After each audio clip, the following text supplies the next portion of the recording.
नमस्कार मंडळी.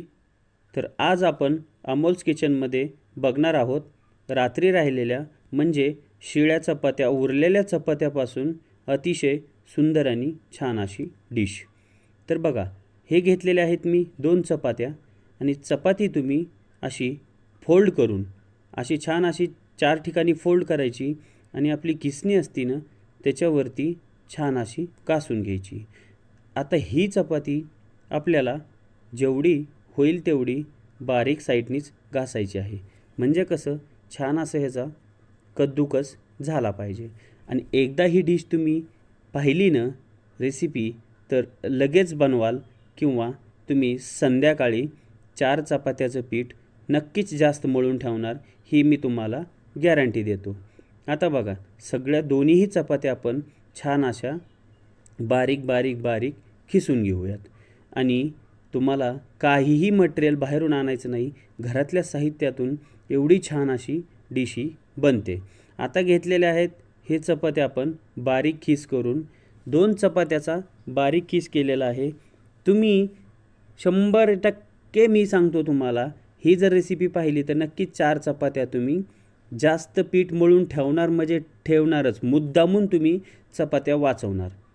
चला, तर आता घेतलेलं आहे आपण याच्यामध्ये 1 चमचा तूप. तुम्ही तूप नसेल तर तेल घेऊ शकत नाही, पण बटरचा वापर नक्कीच करू शकता. आता थोडंसं आपण तूप गरम झालं की याच्यामध्ये टाकूया हा 2 चपात्या आपण जे बारीक किस करून घेतला होता तो किस. आणि हा आपल्याला परतताना काळजी घ्यायची आहे, फास्ट गॅसवर नाही परतायचा, एकदम स्लो आणि मंद आचेवरती ह्याला आपण 3 ते 4 मिनिट छान असं खरपूस भाजून घ्यायचं आहे. जेणेकरून काय होईल, ह्याचा कलरही चेंज होईल आणि ह्याला टेस्टही एक वेगळीच येईल. आणि चपाती थोडीफार आतून कच्ची असते, ती कच्ची राहणार नाही आणि खरपूस भाजली जाईल. 3 ते 4 मिनटानंतर ह्याला बघा छान असा अतिशय सुंदर आणि खरपूस कलर येतो आणि मस्त आपलं हे क्रिस्पी भाजलं जातं. आणि रेसिपी प्लीज न स्किप करता बघा, आवडली तर एक लाईक करा. आता बघा, मी तुम्हाला दाखवतो, गॅस मी एकदम अतिशय स्लो ठेवलेला आहे. तुम्हीही स्लो गॅसवरती त्याला भाजून घ्यायचं आहे. आता तुम्ही फास्ट गॅसवरती भाजलं तर तुमची चपाती भाजली तर जाईल तुकडे हे, पण तुम्हाला हवा तसा या डिशमध्ये टेस्ट आणि टेक्स्चर म्हणजे कलर येणार नाही. आता बघा, हे छान असं मस्त खरपूस भाजलेलं आहे आणि छान कुरकुरीत झालेलं पण आहे. आता याला आपण वेळ न करता घेऊया एका प्लेटमध्ये काढून. आणि प्लेटमध्ये काढल्यानंतर आपल्याला याला 10 मिनटं थंड करणं गरजेचं आहे. आता 10 मिनटे थंड झाल्यानंतर आपण याला घेऊया एका प्लेटमध्ये काढून आणि त्यानंतर मिक्सरमध्ये घ्यायचं आहे. आणि मिक्सरमध्ये ह्याला जेवढे तुम्हाला करता येते तेवढी ह्याची फाईन पेस्ट करायची आहे. घाबरायचं नाही, थंड झाल्यानंतर ह्याची अतिशय सहजपणे फाईन पेस्ट होते. आता हे बारीक दळून घेतलेलं आहे आपण मस्त असं. आणि बारीक दळून घेतल्यानंतर याच्यात टाकूया आपण 10 रुपयावाली एक मिल्कची पावडर. 10 रुपयावाली एक मिल्कची पावडर टाकल्यानंतर ह्याच्यात टाकूया आपण चुटकीभर मीठ. चुटकीभर मिठाने काय होईल, कुठलीही तुम्ही स्वीट डिश बनवली तर थोडंसं मिठाचा चटका असेल त्याच्यामध्ये तर अजून त्याच्यात चवीची भर पडते. चला, तर आता ह्याला छान असं आपण मिक्स करून घेऊया. चला, तर मग तुम्ही कुठून रेसिपी बघताय, कुठल्या सिटीतून गावातून बघताय, नक्कीच मला कमेंट बॉक्समध्ये कळवा. आता टाकूया ह्याच्यात आपण दूध. आणि दूध आपल्याला थोडंसं कोमट टाकणं गरजेचं आहे, कारण का तुम्ही थंड टाकलं तर ही तुमची रेसिपी सगळी फाटण्याची दाट शक्यता असते. दाट म्हणजे 99% ही सगळं फाटलं जाईल. आता आपण काय करायचं, ह्याला थोडं थोडं जसं लागल तसं दूध टाकून आपण ह्याला छान असं पीठ मळून घेऊयात. आता पीठ मळताना तुम्हाला छान रगडून घ्यायचं आहे, जेणेकरून मिल्क पावडर आणि चपाती ह्याचं छान असं एकजीव सगळं मिश्रण झालं पाहिजे. एकजीव झालं तरच तुमची ही रेसिपी अतिशय सुंदर आणि छान अशी बनेल आणि खायला पण टेस्टी लागेल. आता मिल्क पावडर खव्याचं काम करते, म्हणून आता तुम्हाला कळलंच असेल की मी काय बनवणार आहे. तर आपण ह्याचं बनवणार आहोत छान असं स्वीट आणि टेस्टी गुलाबजामुन. तुम्ही जर एकदा ही बनवली तर चपातीचा पीठ संध्याकाळी तुम्ही 2 नाही 4 नाही 8 चपातीचं पीठ नक्कीच जास्त मळून ठेवणार आणि शिळ्या चपात्या तुम्ही वाचवणार म्हणजे वाचवणार. आता हे छान असं झालं आहे आपलं मस्त पीठ मळून. आणि आता याच्यावर ठेवायचा आपल्याला वल्ला कपडा.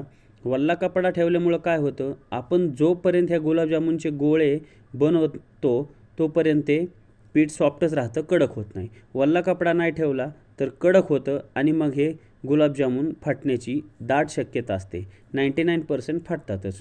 आता छान असे आपण हे सगळे गोल गोल गोल गोल गुलाबजामुनच्या आकाराचे करून घेऊया. तुम्ही पाहिजे तर लांब आकाराचेही करू शकता. चला तर मग व्हिडिओला लाईक केलं नसेल तर एवढ्या छान रेसिपीला एक लाईक तर बनतोच आणि चॅनलला सबस्क्राईब केलं नसेल तर सबस्क्राईब करून घंटीचे बटन दाबा. तोपर्यंत आपण इकडे घेऊया चाचणी बनवून. आता चाचणीसाठी घेतले मी पाऊण वाटी साखर आणि तेवढंच पाणी. तुम्हाला जर घट्ट पाक हवा असेल तर पाक तुम्ही कमी पाणी टाकून घट्टही बनवू शकता किंवा जास्त हवा असेल तर पातळही बनवू शकता. ह्याला तुम्ही एक तारी वगैरे काही बनवायचं नाही, जसा आपण साधा पाक बनवतो तसंच बनवायचं आहे. चला तर इकडे गोळे पण तयार झालेले आहेत आणि बघा 2 चपातीपासून तुम्हाला 14 ते 15 छान असे गुलाबजामुन खायला भेटतात. मस्त असे झालेले आहेत आणि हे फाटत नाही काय नाही. जसं मी तुम्हाला दाखवलं तशा तुम्ही स्टेप फॉलो करा आणि जशी मी कृती केली आहे तसंच तुम्ही करा. अतिशय तुमचे सुंदर आणि छान असे गुलाबजामुन तयार होतील. आता इकडे ठेवलेलं आहे तेल आणि तेलामध्ये सोडताना थोडा काळजी घ्यायची. थोडंसं आपण सुरुवातीला असं ह्या चाळणीमध्ये ठेवून हलकंसं तेलामध्ये सोडायचं आहे. जेणेकरून काय होईल, तसेच तुम्ही डायरेक्ट जर सोडले तर ते हे खाली जातात आणि त्याला काळे डाग पडतात. त्याच्यामुळं सुरुवातीला हलकंसं एक 5 ते 6 सेकंद असं चाळणीत ठेवा आणि नंतर खाली सोडा. याच्यामुळं काय होईल, हे आपण जे गुलाबजामुनचे गोळे तयार केल्यात याला ना छान असा कलर एकसारखा येईल आणि खाली लागणार नाहीत. बघा मस्त असा सर्वांना एकसारखा कलर आलेला आहे आणि आपण याला अजून छान असे ब्राऊन करूयात. आता हे ज्यावेळेस तुम्ही फ्राय कराल त्यावेळेस मंद आचेवरतीच करायचं आहे. म्हणजे मध्यम गॅस किंवा मंद गॅस तुम्ही ठेवू शकता. कारण का तुम्ही फास्ट गॅसवरती फ्राय केले तर ह्याला लगेच कलर येईल पण आतून कच्चे राहतील. त्याच्यामुळं कसं आहे, ह्याला 3 ते 4 मिनिट लागले पाहिजे एवढा वेळ असं ह्या हिशोबाने तुम्हाला फ्राय करायचं आहे. आता बघा 3 ते 4 मिनटामध्ये झालेले आहेत आपले हे तयार मस्त. आणि कसा आलाय की नाही स्वीट होमच्या गुलाबजामुनसारखा कलर मंडळी? कसा आलाय बरं सांगा नक्कीच, मला कमेंटमध्ये सांगा. आहे की नाही स्वीट होमसारख्या गुलाबजामुनचा कलर? आणि इकडं चाचणी पण आपली तयार करून ठेवली होती मी आणि दोन्ही गरम आहे. दोन्ही गरम असेल तर हे लवकर तुमचे गुलाबजामुन पाक सगळा शोषून घेतात आणि मस्त होतात. एक गरम एक थंड असेल तरी चालेल पण त्यांना जास्त वेळ लागतो. दोन्हीही गरम असेल तर 4 ते 5 तासात हा तुमचा मस्त गुलाबजामुन सगळा पाक वळून सॉफ्ट होतो. तर मी आता हे दोन्ही गरम ठेवलं होतं आणि ह्याला मस्त असं हलवून घ्यायचं आपल्याला. हे मंडळी सगळं हलवायचं बरं का, हलवायचं आहे. आणि म्हणजे काय होतं, हे सगळे छान असं मिक्स होतं. गरम गरम 1 मिनटं तुम्ही छान असं ह्याला हलवून घ्या आणि नंतर ठेवा झाकून. आता झाकून ह्याला मंडळी 5 तास ठेवायचं आहे. जर दोन्ही गरम असेल चाचणी आणि गुलाबजामुन तर 5 तास ठेवायचं आहे. आणि एखादं तुमचं थंड असेल, चाचणी जर थंड असेल तर ह्याला 12 तास तुम्ही असं पाकामध्ये मुरायला ठेवायचे आहे. छान असे मुरलेले आहेत बघा, कसे मस्त दिसतात एकदम. स्वीटमसारखा कलर पण आला आहे आणि खायला पण अतिशय सुंदर. आपण जी मिल्क पावडर टाकली आणि चपाती खरपूस भाजली त्याच्यामुळं मस्त असा ह्याला स्वाद येतो आणि टेस्ट येते. आता मी तुम्हाला दाखवतो हे किती स्पॉन्जी झालेत बघा, कसे सॉफ्ट आहे एकदम मस्त. बघा बघा दाबले का ना, बघा कसे मस्त दबतायत ना. तर झालेले आहेत छान. आणि मी तुम्हाला आता पुढे एक फोडून पण दाखवणार आहे. बघा कसा छान मस्त दबतो आहे एकदम मस्त. हे बघा असा पण बघा फुटला तो, एवढा सॉफ्ट झालेला आहे. नक्कीच मंडळी तुम्ही ट्राय करून बघा. एकदा जर बनवली ना तुम्ही आठवड्यातून 2दा 4दा नाही, कंटिन्यू तुमच्या घरात फ्रीजमध्ये हे गुलाबजामुनच दिसतील. आणि 5 ते 6 चपात्याचा आटा तुम्ही संध्याकाळी जास्तच लावून ठेवणार एवढी गॅरंटी देतो मी. बघा कसे सहजपणे तुटले आणि मस्त आतमध्ये रसरशीत असे छान गुलाबजामुन आपले तयार झालेले आहेत. चला मग वेळ न करता तुम्ही माझ्या चॅनलला जर अजून सबस्क्राईब केलं नसेल तर सबस्क्राईब करून घंटीचे बटन दाबा. भेटूया असाच एका नव्या रेसिपीमध्ये.